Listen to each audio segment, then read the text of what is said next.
अफगानिस्तान में तालिबान राज के करीब 3 महीने बाद भारत ने अपना दम दिखाया है। अफगानिस्तान संकट के समाधान और शांति के लिए भारत ने कदम आगे बढ़ा दिए हैं। नई दिल्ली में 8 देशों के राष्ट्रीय सुरक्षा सलाहकारों की बैठक बुलाकर भारत ने अफगान संकट के हल करने को लेकर अपनी प्रतिबद्धता मजबूत तरीके से दुनिया के सामने जाहिर कर दी है। हिंदुस्तान के बड़े ज़बरदस्त रिलेशन रहे अफगानिस्तान के साथ में। हमारे इकोनॉमिक इंटरेस्ट हैं, डिप्लोमेटिक, पॉलिटिकल और सिक्योरिटी लेवल इम्प्लीकेशन हैं और इंटरेस्ट हैं। हम नहीं चाहते कि किसी प्रकार से अफगानिस्तान की सरजमी जो है वो टेररिज्म के लिए इस्तेमाल हो या वहाँ से टेररिस्ट एक्टिविटी हो हिंदुस्तान के या किसी और नेबरिंग कंट्रीज़ के। इसको निगाह में रखते हुए हिंदुस्तान ने एक ज़बरदस्त इनिशिएटिव लिया है to hold a meeting on Afghanistan at the NSA level, जिसमें तमाम सेंट्रल एशियन रिपब्लिक जो है वो पहली बार है कि सारी की सारी कंट्रीज जो है पार्टिसिपेट कर रही हैं। अफगानिस्तान संकट और वहां शांति के लिए NSA लेवल की इस बैठक में एशिया के तमाम देशों के राष्ट्रीय सुरक्षा सलाहकार शामिल हुए। बैठक में रूस, Iran, Kazakhstan, Kyrgyzstan, Turkmenistan, Uzbekistan और ताजिकिस्तान के NSA शामिल हुए। इस सम्मेलन को नाम दिया गया Delhi regional security dialogue on Afghanistan. बैठक की अध्यक्षता भारत के राष्ट्रीय सुरक्षा सलाहकार अजीत डोभाल ने की। पाकिस्तान ने पहले ही इस बैठक से किनारा कर लिया था, जबकि चीन ने शेड्यूल का बहाना बनाकर बैठक में भागीदारी से मना कर दिया था। अजीत डोभाल ने कहा है कि ये वक्त एशियाई देशों के बीच सहयोग बढ़ाने का समय है। भारत को भरोसा है कि इस बैठक में होने वाली बातचीत उपयोगी साबित होगी।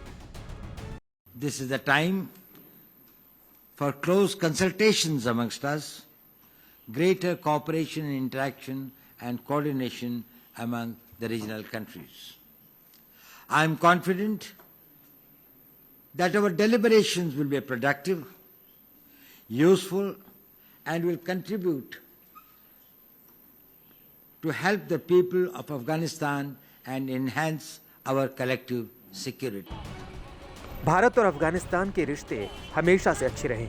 पिछले 2 दशकों में भारत ने अफगानिस्तान में इंफ्रास्ट्रक्चर के विकास के लिए $3 अरब से ज्यादा की रकम खर्च की है। तालिबान भी मानता है कि भारत ने अफगानिस्तान के कायाकल्प में अहम योगदान दिया है, लेकिन कट्टर तालिबानियों के सत्ता में आने के बाद से भारत समेत तमाम एशियाई देशों की चिंताएं बढ़ गई हैं। सबसे बड़ी चिंता है आतंक को पालने पोसने वाले पाकिस्तान जैसे देशों से तालिबान की नजदीकियां।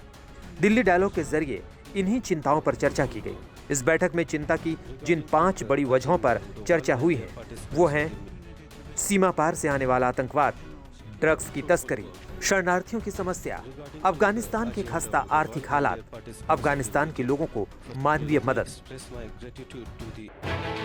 अफगानिस्तान में तालिबानी कब्जे के बाद से पाकिस्तान की भूमिका पर पूरी दुनिया की नजर है। जिस तरह वहां सरकार गठन में ISI ने दखल दिया, जिस तरह पाकिस्तानी प्रधानमंत्री इमरान खान ने तालिबान राज की शान में कसीदे पढ़े, वो एशिया के तमाम देशों के लिए चिंता का विषय है। अफगानिस्तान संकट पर जब भारत ने NSA लेवल की बैठक बुलाई तो पाकिस्तान और उसके समर्थक देश चीन ने कन्नी काट ली। पाकिस्तान और चीन की इन चालबाजियों से प्रधानमंत्री नरेंद्र मोदी पहले ही आगाह कर चुके थे। अफगानिस्तान में हाल के घटनाक्रम का सबसे अधिक प्रभाव हम जैसे पड़ोसी देशों पर होगा और इसलिए इस मुद्दे पर क्षेत्रीय फोकस और क्षेत्रीय सहयोग बहुत ही आवश्यक है।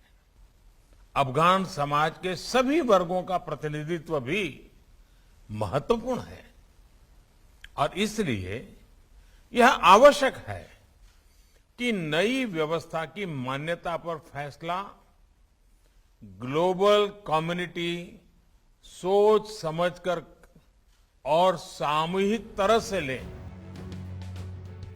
चीन और पाकिस्तान की चालबाजियों के बीच अफगानिस्तान संकट पर एशिया के 8 देशों की एकजुटता से साफ है कि अफगान संकट हल करने में भारत की भूमिका सबसे अहम है। बात सिर्फ तालिबान राज की ही नहीं है, अफगानी नागरिकों के हितों की है, अफगानिस्तान में शांति की है। गीता मोहन के साथ मंजीत नेगी, दिल्ली आज तक।